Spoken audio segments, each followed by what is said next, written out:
Perkenalkan kami dari kelompok 5. Saya Fadilos Nur Khotimah sebagai moderator dan teman-teman saya. Kenalkan nama saya Zaskia Febriandini.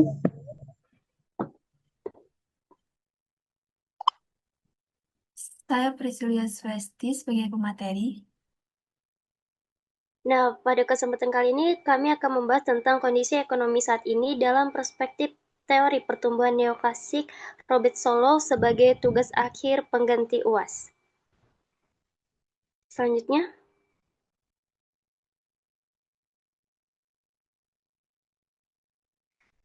perekonomian Indonesia sepanjang tahun 2025 hingga awal 2026 menunjukkan performa makro yang resilient di tengah volatilitas ekonomi global. Berdasarkan data Badan Pusat Statistik, pertumbuhan ekonomi nasional tahun 2025 tercatat sebesar 5,11% dengan akselerasi yang melampaui ekspektasi pasar pada triwulan 4 2025 sebesar 5,39%. Capaian ini memposisikan Indonesia di peringkat pertama pertumbuhan ekonomi di antara negara-negara G20. Namun di balik narasi kesuksesan statistik tersebut terdapat peringatan dini mengenai ke kerentanan struktural. Lembaga INFID mencatat bahwa meskipun pengangguran turun menjadi 4,74% dan kemiskinan ditekan hingga 8,25%, terdapat tantangan besar dalam kualitas lapangan kerja di mana 57,70% pekerja masih terjebak di sektor informal yang berupa rendah. Selanjutnya, nah, rumusan masalah yang akan kita bahas yang pertama, bagaimana profit detail pertumbuhan ekonomi Indonesia menurut lapangan usaha dan pengeluaran pada periode 2025 sampai 2026. Yang kedua, bagaimana mekanisme variabel modal, tenaga kerja, dan teknologi dalam kerangka Solo menjelaskan dinamika ekonomi Indonesia saat ini. Dan yang ketiga, sejauh mana efektivitas kebijakan hilirisasi dan digitalisasi dalam mengkompensasikan hukum diminishing return untuk keluar dari middle income trap. Selanjutnya,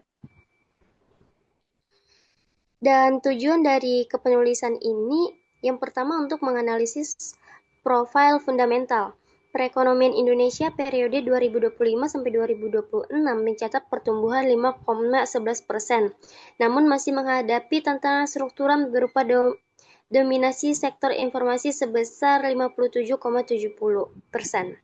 Yang kedua, membedakan kontribusi akumulasi modal melalui kebijakan hilirisasi mineral dan realisasi investasi nasional yang mencapai 1.931,2 triliun dalam mendorong output per pekerja. Yang ketiga, mengevaluasi peran investasi modal manusia melalui program strategi seperti makanan bergizi gratis dan sekolah rakyat dalam meningkatkan efisiensi tenaga kerja sesuai kerangka neoklasik. Yang keempat, mengidentifikasi dampak kemajuan teknologi sebagai solo residual melalui implementasi digitalisasi birokrasi dalam menggeser fungsi produksi nasional ke arah yang lebih efisien. Dan yang terakhir, ada menilai risiko berlanjutan pertumbuhan Indonesia untuk mencapai keseimbangan jangka panjang tanpa terjebak dalam middle income trap akibat ketergantungan pada stimulus bantuan sosial. Selanjutnya saya serahkan kepada rekan saya.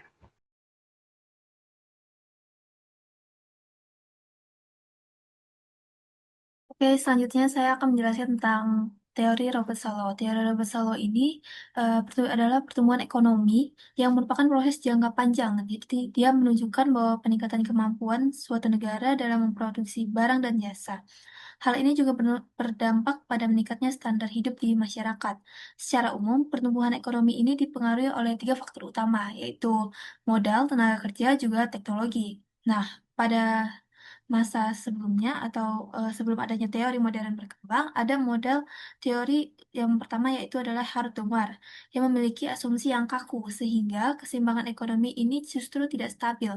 Oleh karena itu, muncullah sebuah teori baru yaitu teori yang lebih fleksibel seperti teori model Solow.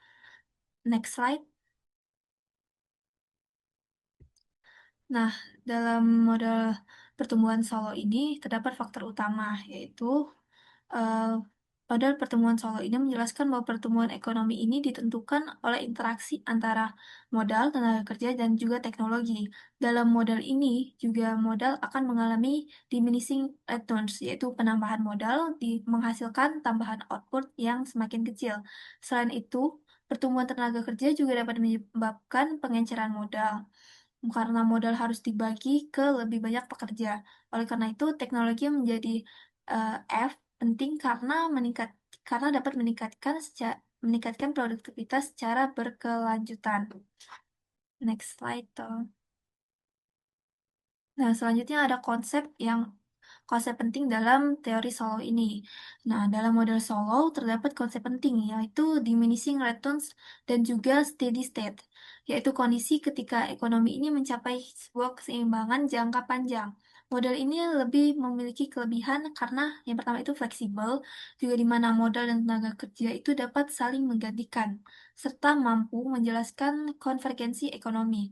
Namun model ini juga dapat memiliki kelemahan, yaitu menganggap teknologi itu sebagai faktor dari luar dan belum mampu menjelaskan bagaimana inovasi itu terjadi juga kebijakan pemerintah dan juga institusi mempengaruhi pertumbuhan ekonomi itu sendiri. Baik, selanjutnya saya serahkan kepada rekan saya.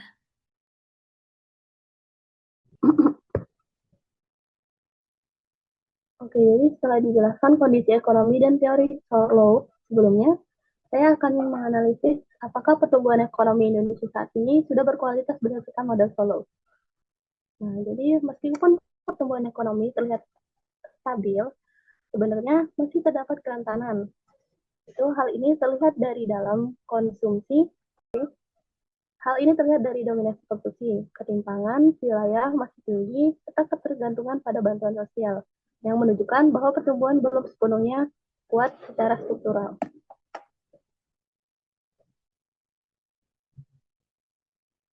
Nah, analisis modal, dari sisi modal, investasi di Indonesia meningkatkan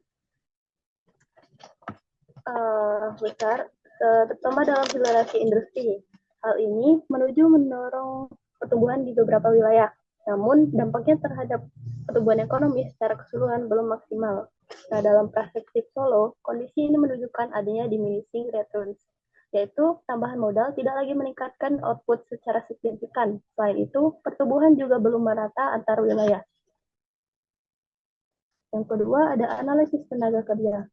Nah, jumlah tenaga kerja di Indonesia sangat besar, tetapi sebagian besar masih berada di sektor informal. Dengan produktivitas yang rendah, hal ini menyebabkan kontribusi terhadap pertumbuhan ekonomi menjadi kurang optimal.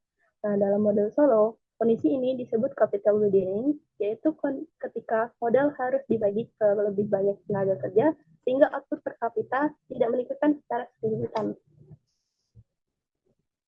Yang ketiga, ada analisis teknologi.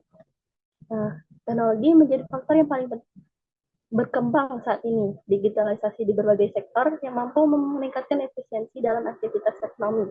Dalam model Solo, teknologi berperan sebagai total factor productivity yang mampu meningkatkan output tanpa harus menambah input secara besar.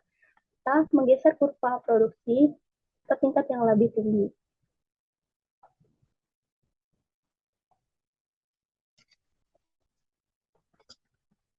Nah, hal ini menunjukkan bahwa teknologi menjadi yang paling dominan dalam pertumbuhan ekonomi saat ini dan menjadi kunci utama dalam pertumbuhan jangka panjang. Nah, kritik dari model Solo memiliki kelemahan karena menganggap teknologi itu sebagai faktor eksternal dan tidak menjelaskan berbagai inovasi tersebut.